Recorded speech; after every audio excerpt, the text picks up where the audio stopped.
My name is Diana, and this happened when I was very young. I was in Cider Point, which is an amusement park in the Lake Erie Peninsula in Sandusky, Ohio. I was on a family vacation with my mom, dad, and younger brother Blaine, who at the time was 5 years old. I don't remember the date exactly of when this incident happened, but I remember it was springtime and we were on night 2 of our 3-day, 2-night stay while visiting a family friend while attending college in the area. I was asleep in one of the queen-size beds with Blaine while our parents were sleeping in the other bed. Suddenly a piercing sound blared and a pre-recorded voice then blared out, "Fire, leave immediately," in an almost robotic way. The alarm would sound again and the voice would just repeat the same thing, to leave immediately. We leaped out of the bed and then ran out of our room. I have very sensitive hearing, so the alarm was absolutely agony for me, but I powered through. I should also mention that I had an injury to my left leg, so I was limping quickly in my boot with my dad helping me run.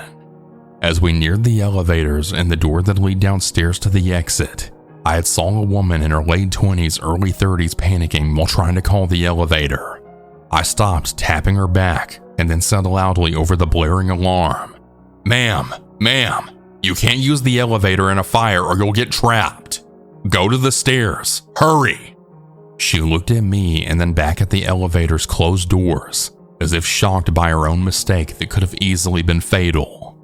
She looked back at me, muttering a quick, "Thank you," before fleeing to the stairs. As we started for the stairs again, I felt my bad leg now give out. Dad stopped along with some burly-looking guy. The man looked at my dad and then said, "Need help? I got her legs if you got her front." Dad agreed and they basically carried me down the stairs like a piece of lumber. We got outside and into our car to wait out whatever was happening, when we then heard Blaine start to wail in fear. Now, Blaine was very into this children's TV show called Teletubbies back then, and he had each of the main characters as plushies. But by far, his favorite one of all time for all the years that he loved that show was the red female Teletubby named Poe. Everywhere Blaine went, Poe would go with him. Out of all 4 of his plush Teletubbies, she was his number 1. So Blaine began to wail, "Poe's still in there! Poe's still in there! She's gonna burn up in the fire! I want Poe!" I looked at him and smiled before pulling Poe from inside my bathrobe. "You mean her?" I asked him, showing him his precious friend. He instantly stopped crying, grabbed the plushie out of my hands, and began hugging it tight. I could then hear the pre-recorded voice lines of Poe talking through the plush body. Thankfully, nobody was hurt, and when we went back to the hotel around 4:30 a.m., we overheard the manager say that the cause was a negligent employee not properly extinguishing a cigarette. Apparently, the still smoldering embers of the cigarette had caught something in the garbage can on fire, which had started the chain of events. That employee faced some sort of punishment, but I don't know what. I'm just happy that nobody died in the fire or it didn't get any worse. Also, I was Blaine's hero for a month and a half for saving Poe, so I guess all's well that ends well. But to the employee that almost caused a serious fire for not properly disposing of the cigarette, I really hope that you quit smoking, or at least that you dispose of it properly, because you really caused a frightening night, but not just for me and my family, but for many others as well. I really hope that you learned your lesson.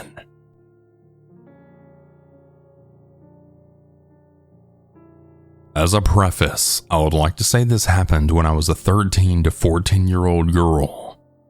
It also happened in a country in southwestern Europe, my native country, although I don't live there and it was in a city that wasn't my hometown, but that both my mom and I are familiar with. I'm going to do a little context dump here so that it's clearer of what's going on. My mother used to travel a lot for work when she was young, as she worked selling products all over the country. As a result, she often stayed in certain towns more than once and always went to the same hotels. We aren't particularly well off now, But back in the day, she was much poorer, so she stayed in hotels that nowadays could be deemed rather dodgy. The hotel mentioned in this story is one of these aforementioned dodgy hotels. On this particular day, we had been driving all day to get to an airport to go back to the country that my mother and I live in. This airport was very far away from our house in my home country.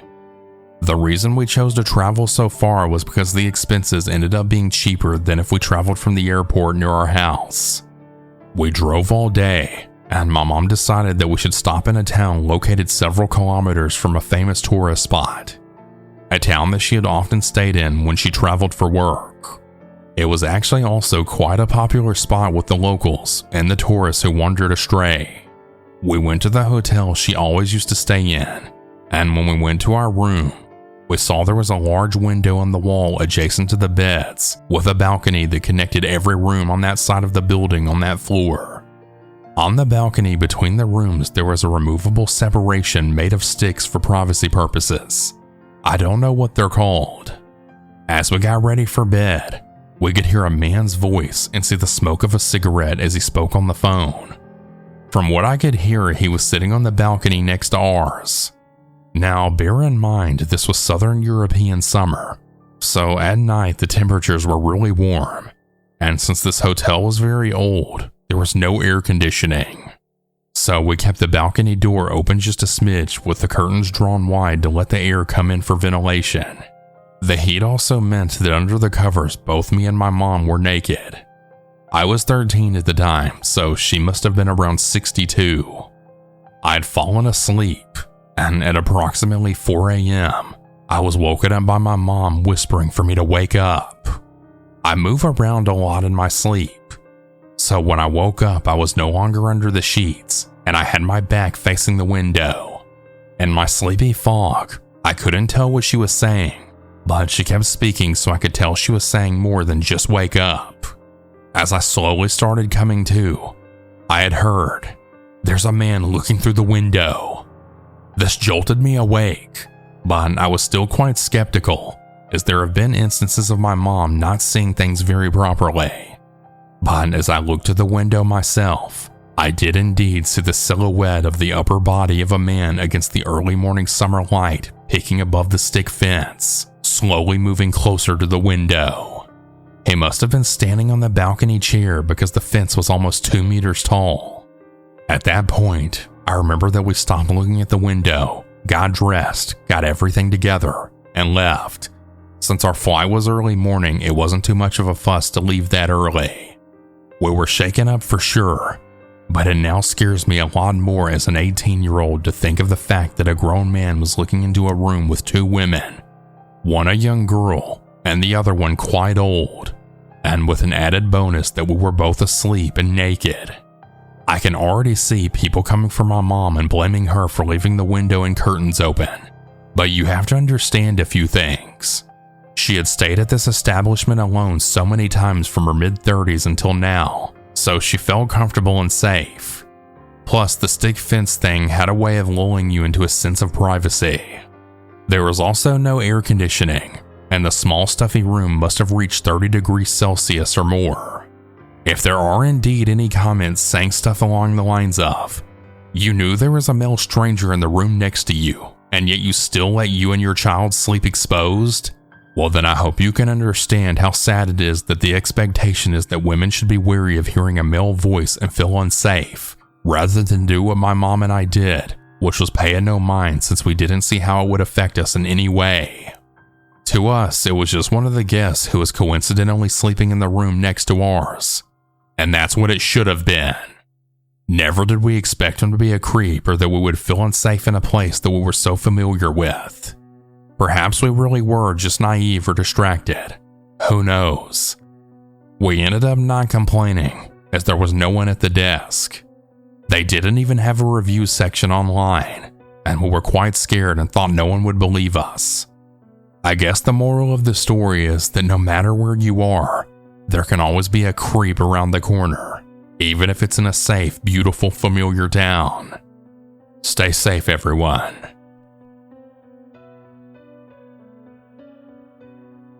This happened in the summer of 2010 when I was just entering my teenage years. My family took a trip to a really nice hotel in the city. I can't really remember why we decided to take the trip, but I remember a lot of my family friends coming with and staying in adjacent rooms. I never asked my parents, and it's not really important to the story. To preface, I'm a bit of a scaredy cat, and always have been. I'm a pretty skinny, fragile kid, so I get spooked pretty easily, even now. This, however, was almost definitely not me freaking myself out like I normally did. Looking back, I'm incredibly lucky I trusted my instincts. This hotel had a strange design to it. The lobby was actually on the 4th floor, not the bottom floor, which I found strange. To access the lobby, you had to use the elevator. There was no way for you to get to it from the stairs. This information would have been nice before everything happened, as you'll find out. The hotel was organized in a square shape. Every floor was lined with a balcony, and you could look into the lobby and cafe area from your floor. Essentially, if you were walking to your room, you could be seen from anyone that was on your floor if they just stepped out of their room and looked around. I was always afraid I'd fall over the balcony and sail down 8 stories to my death, but they were high enough to a point where I wasn't concerned for my safety. The first day or two was nice. My friends and I hung out and played cards all day, or we watched whatever was on TV. At night, however, we'd explore the halls of the hotel and tell each other ghost stories. It was a really fun time, even though I didn't fully understand why we were there. On the 3rd day, though, things got strange fast. I woke up to the sound of screaming coming from outside my door. Now, because of the hotel's design I mentioned, sounds from the lobby would echo all the way up to the top of the building. So when I looked outside to investigate, I immediately looked over the balcony to see what the commotion was about. I saw a girl laying on the ground, eggs and milk splattered everywhere around her. People were rushing to help her, and I had heard a couple of people telling each other to call 911. It seemed like the girl was unconscious. Maybe she had passed out or something. I scanned the lobby, and I saw that my family and a couple of my friends were in the lobby getting breakfast, all staring at the event in front of them. I decided to rush down and meet them to find out what had happened. The elevator was on the opposite side of my floor, so I took the stairwell located right next to my room. We were on the 7th or 8th floor, so I knew I only had to take about 4 flights down. Not a big deal. I descended for a little while, looking for the number 4 on the wall or the letter L. I passed floor 5, ready to find a door to the lobby. I took about 2 more flights of steps before realizing that there hadn't been a door for the 4th floor, nor had there been a door for the 2nd or 3rd. Now at this point, I probably should have turned back, but I continued down because I was tired and I didn't want to climb back up. There were some weird side hallways that went into pitch black areas with a bunch of piping and wiring, and though I was curious to explore, I passed them by. I quickly hit the bottom floor, a dimly lit and cold room with cinder block walls and concrete floors. In front of me was a set of double doors. I hesitated at first, but I assumed that this was just another way back to the lobby, so I opened them and entered them. Behind the doors was a massive warehouse-type room, probably the size of a smaller basketball stadium. The only light coming in was from the stairwell behind me, so I wasn't really able to see much. Stairs were stacked and covered in plastic wrap, tables lined the wall, and in the distance, I thought I could see boxes stacked in line against the wall as well. It was probably the storage room for the hotel. I looked around and saw an elevator in the back of the room, so I made my way towards it. I closed the door to the stairwell, and I began to walk in the dim light. The room was super muggy and dusty, and it seemed like nobody had been down there in a long time. As I got closer to the elevator, I noticed it was a little bigger than the elevators in the lobby and other floors. I pressed the up button, but I got no response. There was also a card swiper next to the button. Must have been for employees only, so I thought. I then turned back towards the stairwell doors, making my way past the chairs and tables along the wall. When I got to the door, I gave it a tug. Locked, of course. This is when things started to hit me, and I then realized I was stuck in the dark, dusty basement of a hotel. I didn't have a phone because my parents wouldn't let me get one until I graduated middle school, so I couldn't call anyone. Everyone likely assumed I was still asleep in the room, so I began to freak out, believing that nobody was going to look for me. I searched around the warehouse looking for other ways out. Some areas of the place were better lit than others, so I looked around in areas I could see first before starting on the darker side of the room. There was one other set of doors that I found, but it happened to be locked as well. I began to cry, scared that nobody would ever find me in this basement. I swear it felt like hours, but I think only a handful of minutes passed before I heard the door then creak open. It wasn't the door from the stairwell, rather the second door that I'd found. A slim middle-aged man in a lab coat came out of the doors. Now, if this was 21-year-old me seeing this man, I would be very confused as to why this guy was wearing a lab coat in a hotel. But I was only 12 or 13 at the time, so I was immediately relieved at the sight of an adult who looked smart. I approached him, tears in my eyes, and he immediately looked surprised to see me, as you'd expect. "Hey, what are you doing down here?" he yelled. "I got lost on my way down to the lobby, and I've been locked in here. Do you have a key?" I was shaking, eager to get the hell out of there. He didn't answer my question, and instead just said, "Yeah, I know a way out of here. Follow me." He began to walk towards the doors with the stairwell, and I followed, relieved that someone had finally come to save me. We approached the doors and I began to reach for the handle, but he continued walking. "Isn't it right here?" I asked him. I'll never forget the look on his face when I said that. He looked nervous, and though it was dim, I could see sweat glistening from his forehead behind his glasses. "No, it's this way," he said sternly. I continued to follow him, but I was now nervous myself. We had passed the door to the stairs and were now headed towards a darker side of the basement away from all of the elevators. He looked like he had no clue where he was leading me, as he kept checking around him, almost as if he was taking in his surroundings for the first time. We turned around a corner and began towards the boxes, a dead end. I immediately froze, realizing that something was very, very wrong. This guy had no idea where he was going, nor did he appear to work at the hotel. I then said, my voice shaking, "Okay, where are we going?" He turned and said, "This way. Just follow me." I knew that there were no doors by those boxes. I had checked there first after I found out the stairwell door was locked. I wanted to thank whatever God is up there for gifting me with the idea that I had next. I started yelling as loud as I could. I yelled so loud I gave myself a headache. The man, irritated and plugging his ears, began yelling back at me. "What are you doing? Be quiet!" I continued to yell. I don't even remember how long I was yelling for.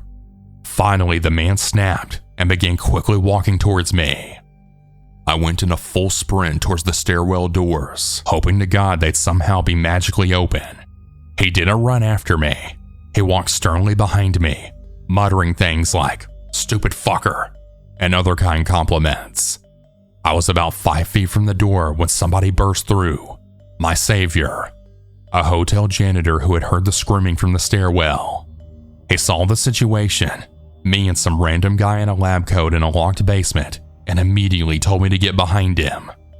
The janitor then asked me who the man was, and I said I had no idea, that he had come in through the door on the other side of the room, and I then pointed to the door.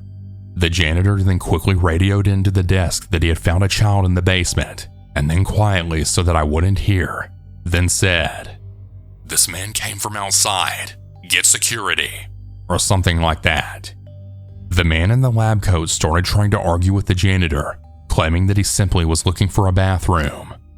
The janitor clearly wasn't buying it, and he kept saying things like, "Wait until security gets here and then talk to them about it."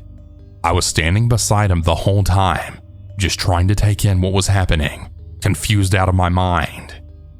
Eventually, an employee from the front desk arrived and they took me up the steps to the lobby when I finally met up with my family, who surprisingly had no idea I was missing. I told them the story, crying and shaking, and they hugged me tightly, thanking the employee over and over for their help. I never got to thank that janitor though. Looking back on it now, I have absolutely no clue what that man was doing in the basement. I don't have any information as to what happened afterwards or who he was. I know for a fact that the incident with the girl in the lobby was unrelated, something about low blood sugar, not sure. I've thought about that day a lot, and the only explanation I can put together is that the door I found in the basement led to the streets of the city where he must have wandered in from. I have no idea what his intentions were, why he was wearing a lab coat, or why he chose to pretend to know a way out. To be frank, this could have just been a huge misunderstanding of some sort, and I just chose a really bad time to get lost. But all I know for sure is if I hadn't screamed my lungs out, I might not have been telling this story the same way, or at all. So to the strange man in a lab coat wandering around a dark, dusty hotel basement, I pray to God I never see you again. Hey everyone. That's about it for today's stories. If you have your own story that you would like to send, you can send it in at southerncannibal.com, or you can email it at southerncannibal.stories@gmail.com. I look forward to telling your story. Have a good night or good day, everyone. And remember to always